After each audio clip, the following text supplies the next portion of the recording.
اللہ پاک کا کرم ہے، ہم نے قربانی کا جانور خرید لیا ہے۔ ان خوشیوں کے لمحوں میں ابراہیم کی یادیں ہیں، ان قربانی کے جذبوں میں اسماعیل کی باتیں ہیں۔ حضرت ابراہیم علیہ السلام کی سنت قربانی ادا کرنے کے لیے، اور آخری نبی مکی مدنی صلی اللہ علیہ وآلہ وسلم کی سنت بھی ہے۔ ہمارے آقا علیہ الصلوۃ والسلام اپنی ہر چیز کا نام رکھا کرتے تھے۔ الحمدللہ میں نے اس کا نام رکھا ہے چند۔ کن کن گھر کے افراد کی طرف سے اس کو ذبح کیا جائے گا ابھی یہ ڈیسائیڈ نہیں کیا، اس کو ہم بعد میں ڈیسائیڈ کریں گے۔ یہ طے کر لیے کہ اس کو انشاءاللہ الکریم عید کے پہلے دن اس کو اللہ کی راہ میں قربان کریں گے۔ السلام علیکم۔ قربانی کس پر واجب ہے؟ جی میں عرض کرتا ہوں، ہر بالغ مقیم مسلمان مرد و عورت مالک کے نصاب پر قربانی واجب ہے۔ مالک کے نصاب ہونے سے کیا مراد ہے یہ میں آپ کو بتاتا ہوں۔ اس شخص کے پاس 52.5 تولے چاندی یا اتنی مالیت کی رقم یا اتنی مالیت کا تجارت کا مال یا اتنی مالیت کا حاجت اصلیہ کے علاوہ سامان ہو، اور اس پر اللہ پاک اور بندوں کا اتنا قرض نہ ہو جسے ادا کر کے یہ نصاب باقی نہ رہے۔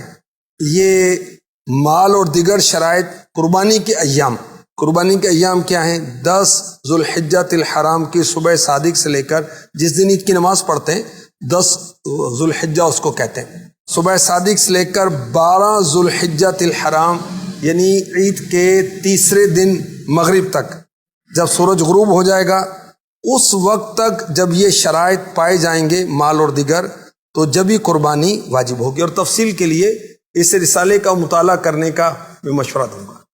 قربانی کا جانور خریدتے وقت کیا اقدامات کرنے چاہیے؟ جی میں عرض کرتا ہوں، قربانی کا جانور خریدتے وقت خوب اچھی طرح چلا کر دیکھیں، اس کی دم، کان، سینگ وغیرہ غور سے دیکھ لیں، کوئی عیب تو نہیں۔ اچھا ممکن ہو تو کسی تجربے کا ایکسپیرینسڈ پرسن کو ساتھ لے کر جائیں مویشی منڈی میں، جو جانور کو دیکھ کر اس کی عمر بتا سکے۔ بھاؤ کم کروانے کے لیے وہاں سستا ملتا ہے، میری گنجائش نہیں وغیرہ جملے بولنے سے پرہیز کیجیے، جھوٹ پہ نہ پڑ جائیں۔ جانور کی قیمت کم کرنے کے لیے اس کے عیب نکالنا، بوڑھا ہے، کمزور ہے، ہڈیاں پسلیاں نظر آ رہی، اس کا گوشت بھی سخت ہے، جو پیاری ہے جس سے جانور خرید رہے ہیں اس کی دل آزاری کا باعث ہو سکتا ہے۔ جانور کے گلے میں رسی ڈالنے کے بجائے چمڑے کا پٹا ڈال کر اس میں سوت کی رسی ڈال کر باندھنے میں جانور کے لیے راحت ہے۔ جانور کو گھر لانے کے بعد اس کے مزاج اور موسم کو دیکھ کر نہلائیے۔ کہتے ہیں کہ بکرا نہلانے سے سست اور بیمار پڑ جاتا ہے، جبکہ دمبے کو نہلانا اس کے افزائش کے لیے بہت بینیفیشل ہے، یعنی فائدہ مند ہے۔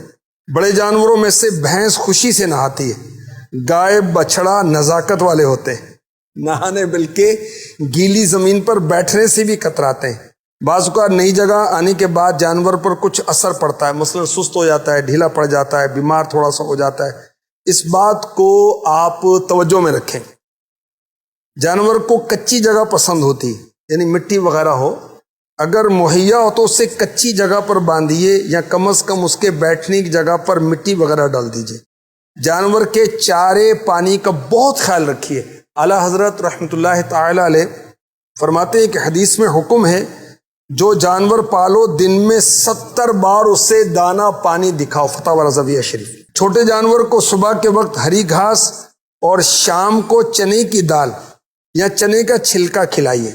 بڑے جانور جیسے گائے وغیرہ کو 1 کلو چوکر اور 1 کلو گندم کا بھوسا توڑی خشک حالت میں ملا کر یا 1 کلو بنولے کے کھل بھگو کر 1 کلو چنے کی دال، بیسن نما اٹی اور چوکر ملا کر ایک تر یعنی گیلا مکسچر، اس کو ونڈا بھی کہتے ہیں، بنا لیجئے۔ صبح و شام 2 وقت کھلائیے۔ دوپہر میں 4-5 کلو مکئی کا چارہ کھلائیے۔ ضرورتاً کسی جانور پالنے والے سے مشورہ کر لیجئے۔ دیہات کے جانور کھلی جگہ میں رہنے کے عادی اور انسانوں سے کم مانوس ہوتے ہیں۔ جب یہ شہر میں نئی جگہ پر آتے ہیں تو اپنے قریب انسانوں کا ہجوم دیکھ کر بدک سکتے ہیں، بلکہ کسی انسان کو زخمی بھی کر سکتے ہیں، یا پھر خود جانور گر کر یا کسی چیز سے ٹکرا کر زخمی بھی ہو سکتا ہے. ٹھیک ہے، ان باتوں کا خیال رکھیں. اور امیر اہل سنت کی تحریرات ہماری رہنمائی کرتی ہیں، مدنی مذاکرے بھی ہوتے ہیں، اس میں شرکت کریں تو اس سے انشاءاللہ الکریم بہت کچھ تربیت ہو جائے گی. ایسا میرا آپ سے ایک سوال ہے کہ جو آج کل قربانی کے ایام میں لوگ جانوروں کو لے کر نمائش کرتے ہیں، تو کیا نمائش کرنا یہ درست ہے؟ ایسا کرنا کیسا؟ دیکھیے، اس میں بات ہے نیت کی. نیت کیا ہے؟ حضرت عبداللہ ابن عمر رضی اللہ عنہما، فاروق اعظم رضی اللہ تعالی عنہ کے شہزادے بیٹے اور بہت بڑے محدث، بہت بڑے صحابی ہیں. آپ نے عید کے دن فرمایا قربانی کا جانور دیکھ کر اپنے خادم کو کہ اس کو مکے کی گلیوں میں پھراؤ، تاکہ لوگوں کو پتہ چل جائے کہ قربانی کے ایام آگے، قربانی کے دن آگے. دیکھیے، یہ تو ایک اچھی نیت ہے نا، لوگوں کو پتہ چل جائے، لوگ بھی ترغیب پکڑیں. اگر اس نیت سے کوئی گھماتا پھراتا ہے، جانور کی راحت کے لیے گھماتا پھراتا ہے، تو یہ الگ بات ہے. اچھا، اگر کوئی اس لیے گھما پھرا رہا ہے کہ تاکہ لوگوں کو پتہ چلے کہ دیکھو کتنا بڑا جانور ذبح کر رہا ہوں، تو یہ ظاہر ہے کہ یہ غلط اور نامناسب بات ہے. جیسا کہ ایسا سوشل میڈیا کا دور ہے، تو ان ایام میں لوگ جو ہے نا وہ اپنے جانوروں کے ساتھ سیلفیاں بنا کے سوشل میڈیا پہ ڈال رہے ہوتے ہیں، تو اس بارے میں آپ کیا فرمائیں گے؟ اللہ جانتا ہے نیت کی در کی ہے. اگر اچھی نیت ہے تو اچھی بات ہے، بری نیت ہے تو بری بات ہے. اللہ ہماری نیتیں درست فرماتے. ایسا ایک اور سوال تھا میرا، جیسا کہ اب یہ جانور کی آنکھوں سے پانی آ رہا ہے، تو کیا اس کو یہ کہیں گے کہ جانور رو رہا ہے؟ اس کی دیکھیں مختلف وجوہات ہو سکتی ہیں.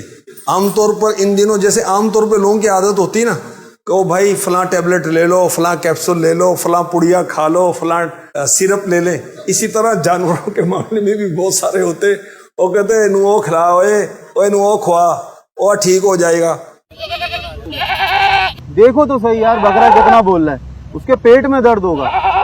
اس کو سوڈا کولڈ ڈرنک پلاؤ، اس کو نا اچار کھلا دو، کچے آلو کھلاؤ، کچے آلو، جلدی وزن پکڑے گا. یہ نہیں کرنا چاہیے. دیکھ، ان کے بھی ڈاکٹر ہوتے ہیں نا، ان کو بھی ڈاکٹروں کو چیک کرانا چاہیے، پھر ڈیسائیڈ کرنا چاہیے کہ اس کو کیا مرض ہے، کیا معاملہ ہے، اور علاج اس کے مطابق کرنا چاہیے. اسماعیل کی باتیں ہیں.